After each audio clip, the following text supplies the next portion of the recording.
Hello mga kasaltik! Welcome to Madam PTV.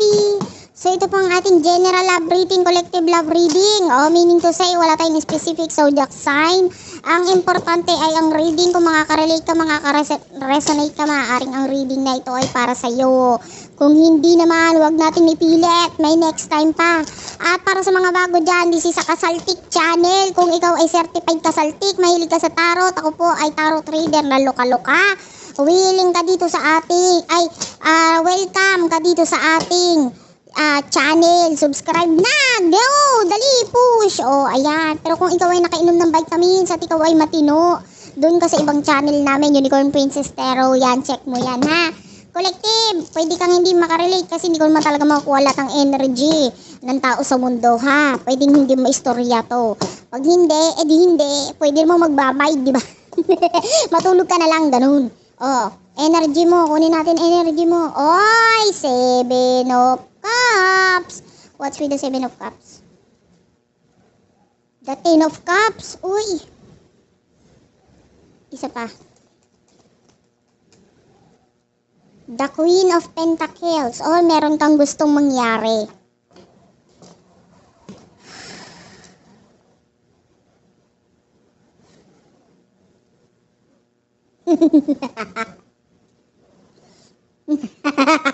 Natatawa ako dito. Alam mo bakit?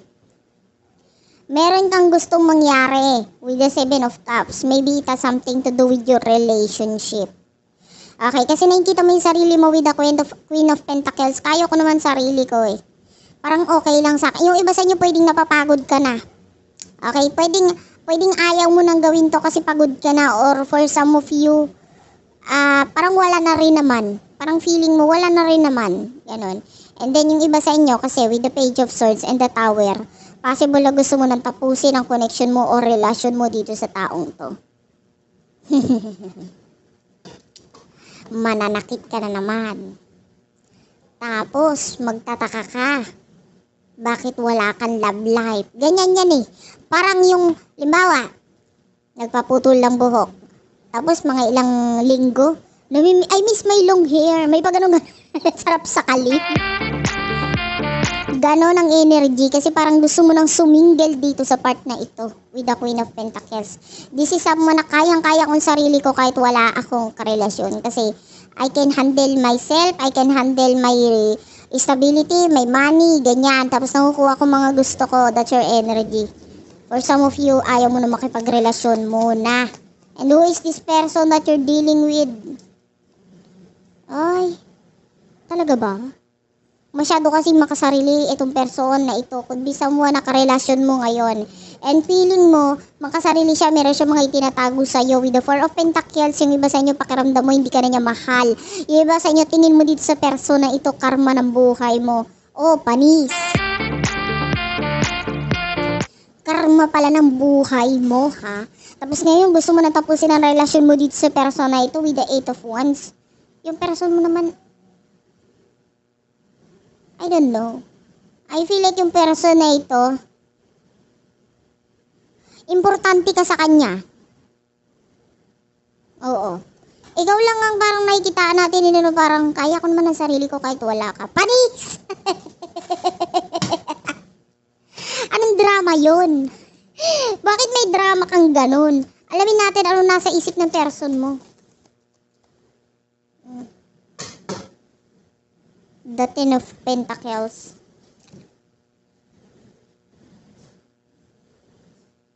The Justice. Yung iba sa inyo, you could be married dito sa person na ito. Nasa isip ng person mo, parang ang nararamdaman niya na gusto mo nang putulin ang connection o tapusin ito with the 10 of Pentacles. Ramdam niya lalo na if you're doing good on money, pag okay na ang finances mo, ikaw ito, ramdam niya nasa isip niya, naku, puputulin na ako nito eh. Anytime na magkaroon kami ng problema, puputulin na ako nito eh. Break up na kami eh. Ramdam niya na parang gusto mo na makipaghiwalay. Ang saklap naman nun. Matapos mo siyang gamitin, pagsawaan, gahasain. Panis, may paggahasa. Matapos mo masimot ang lahat, iiwan mo na lang na parang hindi mo pinakinabangan.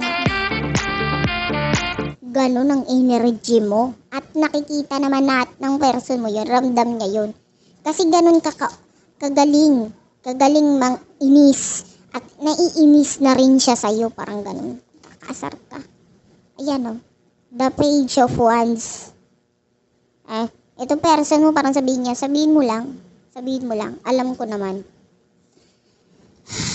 Alamin natin ang emotion ng person mo for you. Malakas ang pakiramdam ng person mo, the High Priestess is here.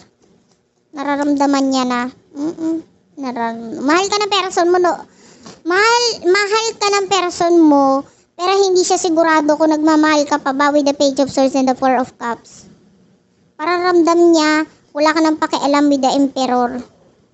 Pwedeng sa kanya, or kung may anak kayo, anak ninyong dalawa. Bakit napakalupit mo? Yun totoo.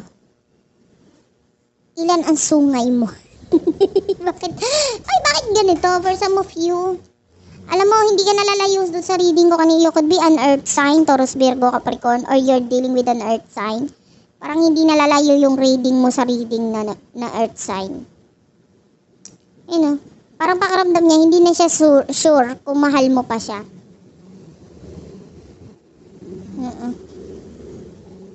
Yeah.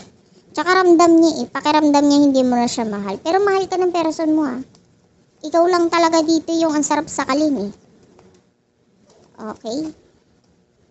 Alamin nga natin anong emotion mo para sa person mo para hindi tayo naguguluhan. Anong emotion mo sa iyong person?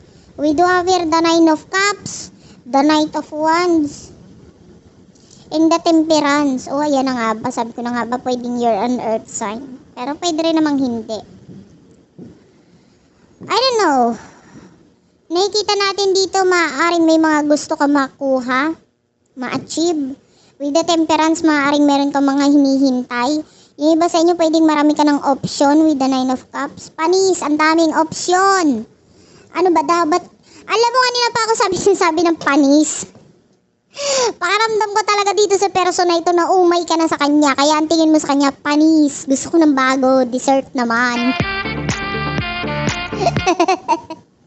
Patapos mong pagsawaan, dessert naman, iba naman. Gusto mo naman ng someone fresh. Ang harot mo sa part na yon. Ngayon, what will happen in the near future for the both of you? Anong mangyayari sa relasyon sa connection ninyong dalawa? Sabi ko na nga ba, may pa-third panty with the Three of Swords. Ayan Ay, in fairness, kung may third panty, nakikita natin sumusugod si third panty. Ayan with the Three of Swords, tapos with the Chariot, this is pagsugod. Kasi with the Five of Wands, nagkakaroon na ng gulo dito. Pwede yung person mo, either si third panty, naguguluhan na. Parang gusto ko nang ipaglaban ka, parang ganun. Excited. Ready mo na yung Armalite mo. Anong Armalite? Armalite mong bibig. Kasi, ito kagulo ito, nakakita tayo ng arguments, hindi magandang relasyon or connection, pag-aaway ang nakikita natin dito. Lalo na pag may sugod na ginawa si third panty. Yeah. So, nakikitaan natin ng third panty itong connection na ito. So, yan. That's it for now. Thank you for watching. Sana nakaresonate kayo Napakabilis ng reading. Hopefully nakaresonate kayo. Please do like and subscribe to our channel. I do love you all. And babush.